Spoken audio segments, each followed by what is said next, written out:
Hello, in this video I'm gonna show you how you can enable or disable spell check in Google Chrome. So if you want Google Chrome to detect your mistakes and misspellings, then let me show you what you need to do. Go to the top right corner and click on these three dots over here, and then choose Settings. On the left side, go to Languages. Now over here you'll find the spell check section.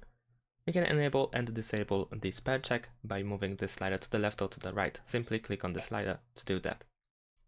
Below that, you also have two types of spell check. You have the basic one and enhanced one, where it uses the same spell checker that is used in Google search.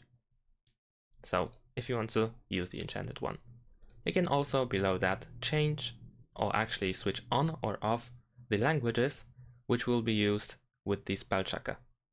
So if you want the spell check to work with English, make sure that you select the English language over here. If no language is selected, then you will completely turn off the spell check, so at least one language has to be selected. You can also customize the spell check by going over here. And now you can add a new word, and then they will be saved over here. And that's it. Thanks for watching, leave a like and subscribe to my channel, and see you in my next videos. Bye!